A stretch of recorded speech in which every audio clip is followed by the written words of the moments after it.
Usikose burudani kibao. Pakua PMTV Extra kupitia Play Store au tembelea tovuti yetu pmtvextra.co.tz.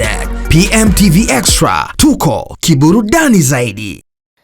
Na mambo vipi mwanamichezo, mimi naitwa Kaina, karibu sana ni PMTV Update, ambapo hapa na kuaga na kusogezea stories zote ambazo zinajiri katika anga la kimichezo. Lakini leo kuna kitu kimoja ambacho nimekuja nacho mwanamichezo, pamoja na wewe shabiki wa Young Africa, tujikumbushie. Tunafahamu sasa hivi mashabiki wa Yanga wapo kwenye kilele cha furaha mara baada ya kurejea kwa aliyekuwa mchezaji wao wa zamani Stefan Aziz Ki. Tunajua namna gani ambavyo wana Yanga wamefurahi sana kurejea kwake.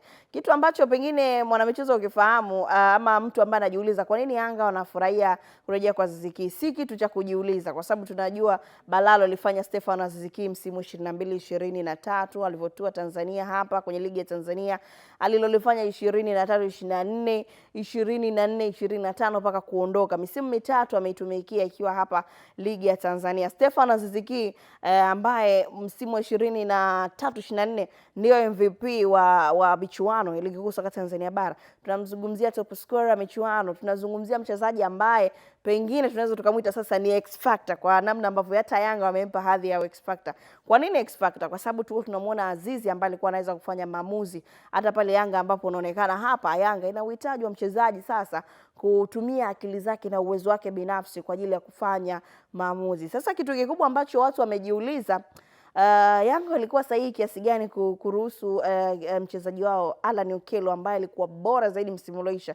Nakumbuka Okello ambaye amejiunga dirisha dogo la usajili, lakini alikuwa mchezaji ambaye mwenye mchango mkubwa zaidi kwenye club. Pengine wengine wakasema chupu pengine angeenda kuwa mfungaji bora wa msimu, licha kwamba ameanzia kati wa msimu, lakini namna ambavyo alikuwa bora kwenye ufungaji, namna ambavyo alikuwa bora katika mechi zake, pengine kitu ambacho wanayanga wengi walitegemea kuendelea kumuona Starboy akiendelea kubaki kama ambavyo wanavyomuita Starboy. Lakini kitu ambacho Yanga wamefanya maamuzi ni kukubali kumwachia Alan Okello kutokana yupo ambaye anakuja Stefan Aziz Ki, naye pia historia yake aliyoiacha ndani ya ligi ya Tanzania ni kubwa. Wapo ambao wanajiuliza na wanasema kwamba Azizi toka aondoke Tanzania alipoenda huko hakuna alichokifanya.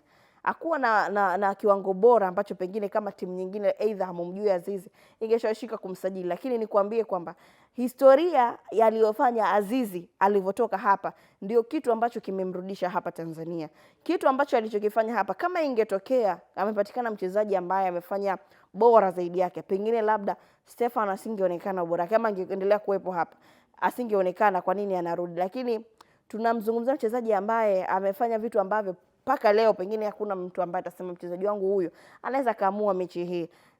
Si dogodeshi ama si mdharau mchezaji mmoja, lakini tunazungumza Azizi ambaye amekuwa bora zaidi misimu mitatu. Pengine unaweza sio msimu mzuri 22-23 kipindi anaanza kucheza ligi ya Tanzania, lakini ulikuwa msimu bora zaidi 23-24. Huo ndo ulikuwa msimu bora zaidi kwake Stefan Aziz Ki. Sasa leo nimekuja kukukumbusha baadhi ya takwimu ambazo alizifanya toka kutua hapa Tanzania mpaka leo hii amerejea tena Tanzania, na namna ambavyo watu wengi sana wamekuwa wakijiuliza imekuwaje. Tukumbuke kwanza, kama ambavyo nimeweza kukuambia, Stefan Aziz Ki amecheza Yanga misimu mitatu. Msimu wa 22-23 akiwa na mechi 23 alifunga mabao 9 tu, lakini hakuwa na assist yoyote. Akarejea tena msimu wa 23-24 akiendelea kutumikia klabu ya wananchi Young Africa.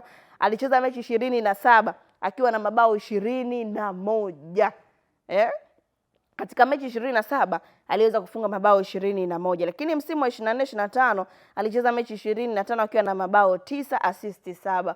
Huu ndio ulikuwa msimu wake wa mwisho. Kwa jumla Azizi mpaka anaondoka Tanzania alikuwa na jumla ya mechi 75 huku akiwa na mabao 39 na assist 7 ambazo Azizi aliweza kuzifunga. Tukumbuke pia msimu wake bora zaidi ndio huo msimu wa 23-24. Huo ndio ulikuwa msimu ambao Aziz Ki kuwa mmoja wa wachezaji waliotawala zaidi soka la Tanzania, akiwa na mabao 21 ya ligi kuu, ambaye alitoa kiatu cha mfungaji bora, alikuwa mchezaji bora wa ligi kuu.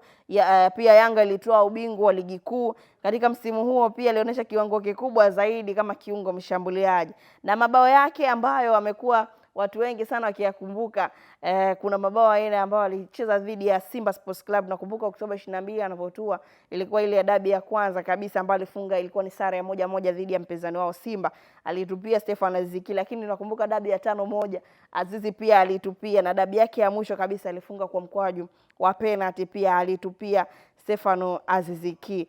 Na pia aliondoka akiwa ameshinda tuzo ya mfungaji bora kama ambavyo nimeweza kukuambia. Kwa kifupi tu, Azizi alihusika moja kwa moja katika mabao 86 akiwa na goal 54 ukijumlisha na assist 32 katika mechi 114 za mashindano yote akiwa Yanga. Hii ndio rekodi yake pana zaidi aliyoipata kipindi chake akiwa Jangwani. Na maana zile mechi ambazo nimekuambia, mechi ya 75 zile zilikuwa ni za ligi kuu, lakini tukizungumzia michuano yote ambayo alicheza, Azizi alicheza takribani mechi 114 akiwa na mabao 54 huku assist akiwa nazo 32 misimu yote mitatu ambapo alikuwa akitumikia klabu ya soka ya Young Africa. Kwa hiyo kama haya ambao najiuliza, Azizi anarejea tena, kwa nini Alan Okello aondoke Azizi arudi? Nikwambie tu kwamba Azizi ni miongoni mwa wachezaji ambao pengine Yanga walikuwa na mhitaji zaidi.